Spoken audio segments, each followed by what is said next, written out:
በርካታ ሊትር ቤንዚን ተይዟል። ፖሊስ ያስተላለፈው መልእክት አለ። የቴዎድሮስ ካሳሁን ወይም ቴዲ አፍሮ የቀድሞ ማናጀር አቶ አዲስ ገሰሰ ከዚህ ዓለም በሞት ተለይቷል። ጉዳዩን እንነግራችኋለን። መንሱር ጀማልን ጨምሮ በፊንቴክ የማጭበርበር ወንጀል የተጠረጠሩ ግለሰቦች ፍርድ ቤት ቀርበዋል። ለመሆኑ ፍርድ ቤቱ ምንድነው የወሰነው? ምን ነግራችሁ ነው። በሱቆችም ሆነ በአፓርታማዎች አካባቢ ጥበቃችሁን አጠናክሩ ተብሏል። ከፖሊስ ጋር በጋራ ስሩም የሚል መልእክት ነው የተላለፈው። በርከት ያለ ንብረትም ዘረፋ ተፈጽሟል። ይሄን ጉዳይ በአፓርታማና በተለያዩ ቦታዎች የምትኖሩ ሰዎች ጥንቃቄ እንድታደርጉበት ፖሊስ ያስተላለፈላችሁ አዲስ መልእክት አለ። ቤት ያንኳኩ አልወጣችሁም እዚሁ ናችሁ ወይ ያሉ ስለሆነ ስጋታችን ከፍ ብሏል ብለዋል። በደቡብ አፍሪካ የሚገኙ ኢትዮጵያውያን በደቡብ አፍሪካ የነገሰው ስጋት ምን ይመስላል እንመለከተዋለን። ከ800 በላይ የመንግስት ተሽከርካሪዎች ላይ የስወራ ወይም የማጥፋት ከፍተኛ አያያዝና የሊብሬ ችግሮች ተገኙ። ምንድነው የሚለውን በዝርዝር እንነግራችኋለን። ከኦዲት ጋር የተገናኘ ጉዳይ እንደምንውላችኋል ውድ ቤተሰቦቻችን። ትናንትና እንደገለጽንላችሁ በርካታ ፕሮግራሞቻችን እንድትከታተሉ እንጋብዛችኋለን። አሃዱ መድረክ ከሳምንት አንድ ቀን ለእናንተ የሚደርስ ፕሮግራማችን ነው። አዘጋጇ ጋዜጠኛ ሊዲያ አበበ ነች። ለእናንተ በዚሁ ቻናላችን ላይ ታገኛላችሁ። ሌሎችን ግን በአሃዱ ቲቪ በሚለው ዋናው ቻናል ነው የምታገኙት። አሃዱ አንቀጽ እንዲሁም ደግሞ የሀገሪቱን የቀጣይ አቅጣጫ ምን ይመስላል የሚል የሚጠቁም ፕሮግራም ነው። አብይ ጉዳይ በጋዜጠኛ ኢየሩሳሌም ብርሃኑ የሚዘጋጅ የሳምንቱ አንገብጋቢ ጉዳይን መዞ የሚያወጣ ፕሮግራማችን ነው። በአሃዱ ቲቪ ታገኙታላችሁ። መልህቅ እንዲሁ በጋዜጠኛዋ ፍቅር ተቢተው ነው የሚዘጋጀው። የኢትዮጵያን የወደብ ተጠቃሚነት ጉዳይ በተለይ የወደብ ባለቤትነትን ወይም ባለመብትነትን በጉልህ የሚያነሳ ነው። ትንታኔም በጋዜጠኛው ትዕግስቱ በቀለ የሚዘጋጅ ነው። በአሃዱ ቲቪ የዩቲዩብ ቻናል ላይ ይገኛል። አሃዱ መናገሻም በጋዜጠኛ ጥበብ በለጠ የሚዘጋጅ ባህል ኪነ ጥበብ በኢትዮጵያ የለዛና ጣም ተዋዝቶ የሚቀርብበት ነው። ኢትዮጵያ ወንዞች እንዲሁ የወንዞችን አጠቃላይ የውሃ ሀብት በጥልቅ ሀሳቦች የሚተነትን ነው። ሊዲያ አበበ የምታዘጋጀው የመጨረሻው አውቶሞቲቭ ጆርናል ነው። በመኪናችሁ ዙሪያ እንዲሁም በቴክኒክ በትራፊክ ደህንነት ዙሪያ መረጃ ጥቆማና አስተያየት ቅሬታ የምታቀርቡበት ነጻ ፕሮግራም ነው። በጥላውን በየነ ነው የሚዘጋጀው። በአሃዱ ቴሌቪዥን የዩቲዩብ ቻናሎች ነው የምታገኟቸው። አሃዱ መድረክን ግን በዚሁ በአሃዱ ኒውስ ኤንድ ፖለቲክስ የዩቲዩብ ቻናል ከሳምንት አንድ ቀን በተለይ ቅዳሜ የሚለቀቅ ይሆናል። በቀጣይነት ወደ ምን መለከተው የዛሬ አበይት ጉዳዮችን አነሳለሁ። ናርዶስ አለማየሁ አብሬያችሁ ቆያለሁ። ከ17ኛው መቶ ክፍለ ዘመን አንስቶ የጠቢባን የአብርሆታቸው ምንጭ ልዩ ቡናና የቡና ጥበብ ነው። ታዲያ ይህን ቡና ለመቅመስ ጥበቡንም ለመማር ዝግጁ ኖት? አሃዱ ኮፊ አካዳሚ በአዲስ አበባ ትምህርትና ስልጠና ቁጥጥር ባለስልጣን ፈቃድ በማግኘት የረጅም ጊዜ ልምድ ባላቸው ባለሙያዎች በመታገዝ የተለያዩ የቡና አይነቶችን የመቅመስ ኮፊ ካፒንግ፣ የቡና ቆላት፣ ሮስቲንግ፣ ጣዕምን፣ ፍሬዎችን፣ ማዕዛንና አሲድነትን የመለየት ጥበብ በባሬስታና አግሮ ማርኬቲንግ ዘርፎች ስልጠና ለመስጠት ዝግጅቱን አጠናቋል። የቡና ጥራትን ለመጠበቅ የቡና አፍቃሪዎች የተለያዩ ጣዕሞችን ለማወቅ እንዲሁም አምራቾች ምርቶቻቸውን ለማሻሻል እንዲችሉ የሚረዳውን ይህንን ስልጠና በአሃዱ ኮፊ አካዳሚ በመሰልጠን ብቁ ባለሙያ ይሁኑ። የስልጠና ቦታው በቦሌ ጃፓን ኤምባሲ ናይል ሶርስ ሕንፃ 3ኛ ወለል ላይ። ለበለጠ መረጃ በስልክ ቁጥር በ0961 88 82 22 ይደውሉልን። አሃዱ ኮፊ አካዳሚ።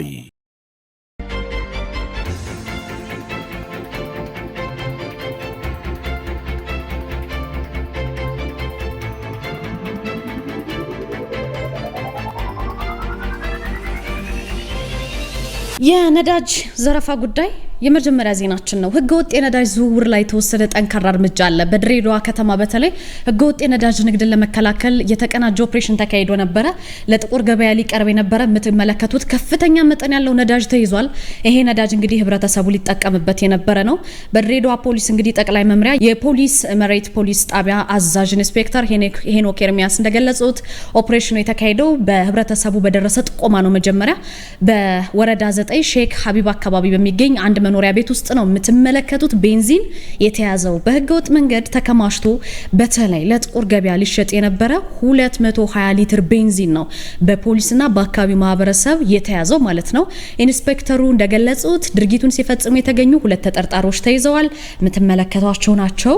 ድርጊቱ ለከተማዋ ሰላምና ደህንነት ስጋት ስለሆነ ህገወጥ ተግባሩን እስከመጨረሻው ድረስ ለመንቀል ኦፕሬሽኑ ተጠናክሮ ይቀጥላል ነው ያሉት።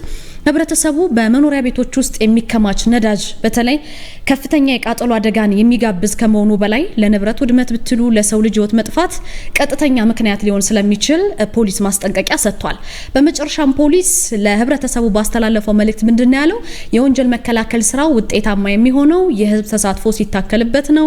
ህገወጥ ተግባራትን ደግሞ የሚመለከቱ መረጃዎችን በቅርበት ለፖሊስ እየሰጣችሁ እንድትቀጥሉ መልእክት ተላልፏል። በዚህ መሰረት የምትመለከቱት ቤንዚን በቁጥጥር ስር ሊውል ችሏል።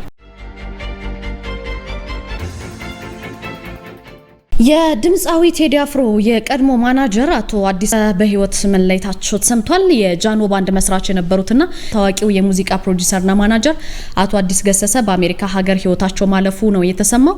አቶ አዲስ ዓለም አቀፍ ዝና ያተረፉት የቦብ ማርሊ ልጆችና በርከት ያሉ ታዋቂ ሙዚቀኞችን የማማከር የማስተዳደር ስራ የሰሩ ጉምቱ የሙዚቃ አስተዳደርና በኪነ ጥበቡ በጣም በስፋት የሚታወቁ ሰው ናቸው። እሳቸው እንግዲህ የቴዲ አፍሮ ማናጀር በመሆንም ለረጅም ጊዜ አገልግለዋል። በትላንትናው ዕለት አመሻሹ ላይ በኒው ጀርሲ ግዛት ህይወታቸው አልፏል። የሞታቸው ምክንያት ለጊዜ ያልታወቀ ሲሆን አስከሬናቸውንም ወደ ኢትዮጵያ ለመላክ እየታሰበ መሆኑን የደረሱን መረጃዎች ያሳያሉ። የፊንቴክ ጉዳይ እንመልከት። መንሱር ጀማልን ጨምሮ የፊንቴክ የማጭበርበር ወንጀል ተጠርጣሪዎች ፍርድ ቤት ቀርበዋል። የፊንቴክ ኢንቨስትመንትን እንግዲህ ሽፋን በማድረግ የተፈጸመ ወንጀል አለ። በዚህ በተፈጸመ መጠነ ሰፊ የማጭበርበር ወንጀል የተጠረጠሩ ታዋቂ አርቲስቶችና የቲክቶክ አንቂዎች በፌዴራል ከፍተኛው ፍርድ ቤት ልደታ ምድብ ችሎት ፊት ቀርበው ነበር። በስር ላይ የሚገኘው አምስተኛው ተከሳሽ መንሱር ጀማልን ጨምሮ በዋስትና መብት በውጭ ሆነው ጉዳያቸውን የሚከታተሉ ቀሪዎቹ አርቲስቶችና ተጠርጣሪዎች ፍርድ ቤት ቀርበው በጠበቆቻቸው አማካኝነት የክስ መቃወሚያ አቅርበዋል። የአንደኛ ተከሳሽ ጠበቆች የ5 ገጽ እንዲሁም የሌሎች ተከሳሾች ጠበቆች ያንዳንዳቸው ባለ 6 ገጽ የክስ መቃወሚያ ለችሎቱ አስገብተዋል። ያስገቡ ቢሆንም ግን የቀረቡለትን ሰፊ የክስ መቃወሚያ በተመልክቶ ምላሽ መስጠት እንደማይችል አቃቢ ሕግ ለችሎቱ አስታውቋል። ፍርድ ቤቱ ደግሞ የአቃቢ ሕግን ጥያቄ በመቀበል የቀረቡትን የክስ መቃወሚያዎች መርምሮ ምላሽ ለመስጠት ለፊታችን ሐምሌ 8 2018 ተለዋጭ ቀጠሮ ሰጥቷል። በሱቆችና በአፓርታማዎች ዘረፋዎች ይፈጸማሉ። በሱቆችና አፓርታማዎች አካባቢ ጥበቃችሁን አጠናክሩ ብሏቸዋል ፖሊስ። ከፖሊስ ጋርም በጋራ እንድትሰሩ ጥሪ ቀርቧል። የአዲስ አበባ ፖሊስ በቡድን ተደራጅተው አፓርታማዎችን፣ የስልክ መሸጫ ሱቆችን በተመሳሳይ ቁልፍ በማስቀረጽ በመክፈት በጣም ብዙ ንብረቶችን በመስረቅና በመግዛት የተጠረጠሩ 9 ሰዎችን ይዟቸዋል። ይሄን ያለው የአዲስ አበባ ፖሊስ ነው። ተጠርጣሪዎች በቡድን ተደራጅተው የምትመለከቱትን የሞባይል ስልክ መሸጫ ሱቅና አፓርታማዎችን በተመሳሳይ ቁልፍ ከፍተው ከ100 በላይ ስማርት ስልኮችና ሌሎች ንብረቶችን በመስረቅ ነው የተጠረጠሩት። ይሄን ያደረጉት ከግንቦት እስከ ሰኔ ባሉት የተለያዩ ቀናትና ሰዓታት ነው። ተጠርጣሪዎቹ ወንጀሉን የፈጸሙት ቂርቆስ ክፍለ ከተማ ደብረ ወርቅ ህንጻ ነው።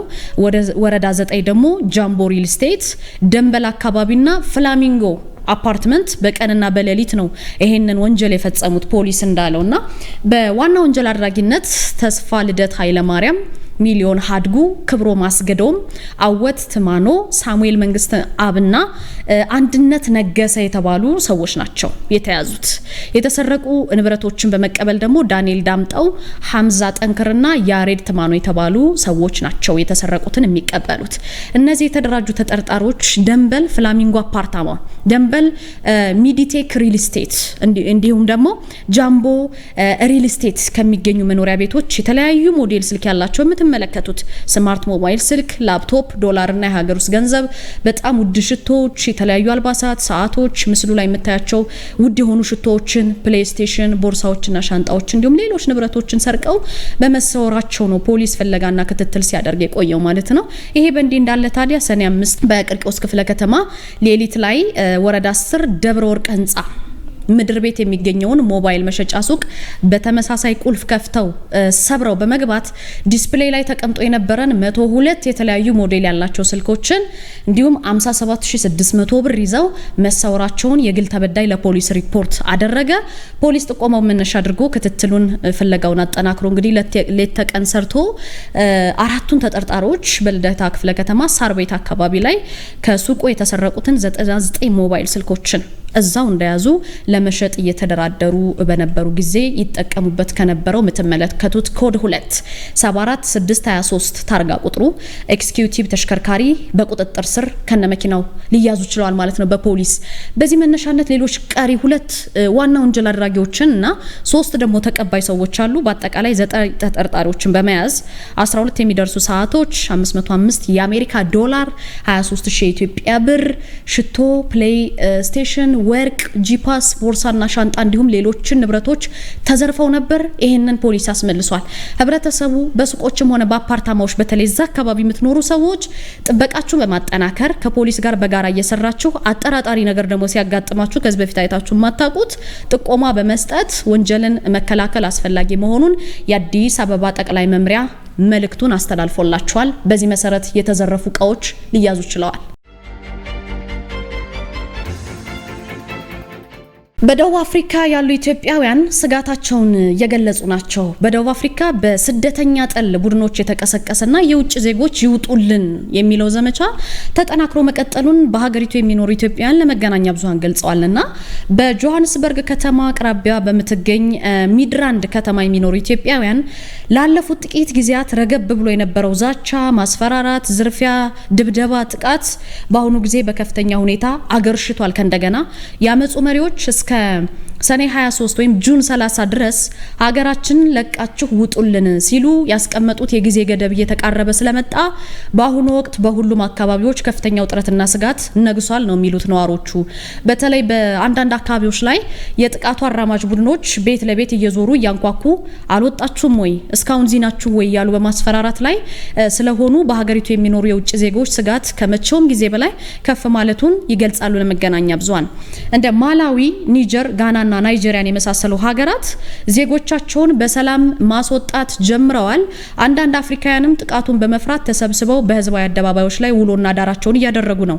የደቡብ አፍሪካ መንግስት ድርጊቱን እያወገዘ እርምጃዎችን እየወሰደ መሆኑን ቢገልጽም በተግባር ግን በአንዳንድ ቦታዎች ግድያን ጨምሮ በጣም ከባድ የሚባል ዝርፊያና ማስፈራራት አሁንም እየተፈጸመ መሆኑን የጆሃንስበርግ ነዋሪዎች ይገልጻሉ ማለት ነው። ስለዚህ በሀገሪቱ በከፍተኛ ቁጥር በሚኖሩት የማላዊ ዜጎች ላይ ተቃውሞ በርትቷል። እነሱም ደግሞ የተቃውሞ ሰልፍ ማድረጋቸው ተሰምቷል። እንደምትመለከቱት በደቡብ አፍሪካ የኢትዮጵያን ኮሚኒቲ አስተባባሪዎች ስለ ወቅታዊ ሁኔታና ስለሚወሰዱ ጥንቃቄዎች በቀጣይ ዝርዝር መረጃዎችን እንደሚሰጡ ገልጸዋል። በዚህ ጉዳይ ላይ እንግዲህ አዲስ ነገር ሲኖር ወይም ደግሞ እዛ ሀገር ላይ ምን ተከሰተ፣ ምንስ ለውጥ መጣ የሚለውን ለእናንተ ለውድ ቤተሰቦቻችን የምንነግራችሁ ነው የሚሆነው። በዚህ ምክንያት በደቡብ አፍሪካ ከእንደገና ስጋት አገርሽቷል። በመጨረሻም ከመንግስት መስሪያ ቤቶች የጠፉ የባለቤትነት መታወቂያ ደብተራቸው በሌሎች ድርጅቶች ተመዝግቦ የተገኙ ተሽከርካሪዎች መኖራቸው በኦዲት ተረጋግጧል። የፌዴራል ዋና ኦዲተር መስሪያ ቤት የመስሪያ ቤቶችን የተሽከርካሪ አያያዝና ስምሪትን በተመለከተ ባካሄደው ምርመራ በተለያዩ መስሪያ ቤቶች 9 መኪኖች ከናካቴው ጠፍተዋል ብሏል። ተጨማሪ 6 ሞተር ብስክሌቶችም የጠፉባቸው መስሪያ ቤቶችን አግኝቻለሁ ብሏል። የተቋማቱን ስም ግን በኦዲት ሪፖርቱ አልጠቀሰም። በሌላ በኩል የባለቤትነት መታወቂያ ደብተራቸው በሌሎች መስሪያ ቤትና ድርጅቶች ስም የተመዘገበ 595 የመንግስት ተሽከርካሪ በኦዲት ምርመራ ተገኝቷል። እንዲሁም የሰሌዳ ቁጥር የሌላቸው 13 መኪኖች፣ 10 የሞተር ብስክሌት፣ 20 ትራከሮች የንብረት አያያዛቸው በተፈተሹባቸው የመንግስት ተቋማት መገኘታቸውን የፌዴራሉ ዋና ኦዲተር መስሪያ ቤት በሪፖርቱ ተናግሯል ማለት ነው። ሌሎች 146 መኪኖች፣ 27 ሞተር ብስክሌቶች፣ 18 የቁፋሮ መኪኖች፣ 1 ሎደር እና 1 ትራክተር የሪብሬ ወይም የባለቤትነት መታወቂያ ደብተር ሊቀርብላቸው አልቻለም። ውድ ቤተሰቦቻችን ከኔ ጋር የነበረን ጊዜ ይህን ይመስል ነበር። ከሰኞ እስከ ዓርብ የምናደርሳችሁ አዳዲስ መረጃዎችን የምንነግራችሁ አሃዱ ኒውስ ኤንድ ፖለቲክስ የዩቲዩብ ቻናላችን ነው። አሃዱ መድረክ ቅዳሜ መከታተል ትችላላችሁ። እንዲሁም ሌሎችን ፕሮግራሞች ቀደም ሲል በመግቢያ የገለጽኳቸውን ደግሞ በአሃዱ ቴሌቪዥን ላይ ታገኟቸዋላችሁ። ናርዶስ አለማየሁ አብሬያችሁ ቆየሁኝ። ቀጣዩ ቅዳሜና እሁድ ደስ የሚል እንዲሆንላችሁ እመኛለሁ። በያላችሁበት መልካም ምሽት። ሰላም ለእናንተ ይሁን ውድ ቤተሰቦቻችን፣ እንደምንስ ቆያችሁ? ይህ አሃዱ ሬዲዮ 94.3 ነው። ነጻነት ኪዳኔ ቴክኒክ አጋሬ ነች። ክብሮም ወርቁ ልሳኑን እመራለሁ። አሁን አንኳር ዘገባዎቹን ላስቀድም። የፖለቲካ ፓርቲዎች በክርክር ወቅት አማራጭ በቂ የፖሊሲ ሐሳብ አላሳዩም ተብለው ተተቹ። በሰባተኛው ጠቅላላ ምርጫ ክርክርና የቅስቀሳ ወቅት የፖለቲካ ፓርቲዎች አማራጭ የፖሊሲ ሐሳብ በማቅረብ የሕዝብን ቀልብ የሚስብ ክርክር አላደረጉም ያሉት የአዲስ አበባ ዩኒቨርሲቲ መምህሩና ፖለቲከኛው ዶክተር ጌትዬ ትርፌ ከአህዱ መድረክ ጋር በነበራቸው ቆይታ ነው። በምርጫ ክርክሩ ሕዝብን የሚያነቃቁና የፖለቲካ ንቃተ ህሊና የሚፈጥሩ ክርክሮች አለመደረጋቸውን ተናግረው እንደ መግለጫ ንባብ የበዛበት ነበር ብለዋል። ፖለቲከኛና መምህሩ ዶክተር ጌትዬ ትርፌ የፖለቲካ ፓርቲዎች ያደረጉት ክርክር አዲስ እይታ ያልቀረበበትና የዓለምን ወቅታዊ ሁኔታም ያላገናዘበ ነበር ብለዋል። በኢትዮጵያ ከሚገኙ የፖለቲካ ፓርቲዎች ቁጥር አንጻር አማራጭ ፖሊሲ ማቅረብ እንዳልቻሉ አንስተው የፓርቲዎች መብዛት ያፈጻጸም ችግርን በመውቀስ የክርክር መድረክ አድርገዋል ሲሉም ገልጸዋል። በዚህ ክርክር ውስጥ ጆሮ ጠገብና ቀልብ ሳቢ የአእምሮን የሚኮረኩር ክርክሮች አልታዩ። አጠቃላይ ተቃዋሚው ብቻ ሳይሆን በዚህ ክርክርና በዚህ የምርጫ ክርክር ቅስቀሳ ላይ ጆሮ ገብ የሆኑ ንግግሮች አእምሮን የሚኮረኩሩ የሚያነቁ የመምረጥን ሞራል የሚያነሳሱ የፖለቲካን ንቃተ ህሊናን የሚያነቁና አጠቃላይ ተነሳሽነትን የሚፈጥር ክርክሮች አልተካሄዱ። እያንዳንዱ መድረክ ላይ ንባብ የሚበዛበት እንደ ኖርማል መግለጫ ንባብ የሚበዛበት አዲስ እይታ ያልቀረበበት የኢትዮጵያ አጠቃላይ የኋላ የዛሬ የነገ ውስብስብ ችግሮችና የሚፈልገው መፍትሄ ብቻ ሳይሆን አጠቃላይ የሀገሩ የዓለም ነባራዊ ሁኔታ ኢትዮጵያ ላይ የሚያመጣው ድልና ፈተና ታሳቢ የተደረገ ክርክሮችና ፖሊሲዎች አላየንም። ሌላው የፓርቲዎች መብዛት፣ የፖለቲካ መበጣጠስ፣ የኃይል አሰላለፍ መበጣጠስ፣ ተመሳሳይነት አፈጻጸም ላይ የአፈጻጸም ችግርን በመውቀስ ብቻ ክርክርና የውይይት ጊዜያቸውን ያሳለፉ ፓርቲዎች ቁጥራቸው በጣም ብዙ ነው። የምርጫ ክርክር በአፈጻጸም የታዩ ችግሮች የሚነሱበት ሳይሆን አማራጭ የፖሊሲ ሐሳብ የሚቀርብበት ነው ብለዋል። በእርሳቸው እይታ የተከራካሪ ብቃትና እውቀት አነስተኛ እንደነበር አንስተው በክርክር ወቅት ከሚዲያዎች ጋር የነበረው የሰዓት አጠቃቀም ብቃትም ዝቅተኛ እንደነበር ተናግረዋል። በላሊበላ ውቅር አብያተ ክርስቲያናት አስቸኳይ ጥገና ለሚያስፈልጋቸው 24 ቦታዎች ያለምንም ችግር ሙሉ ለሙሉ የቅርስ ጥገና መደረጉ ተገለጸ።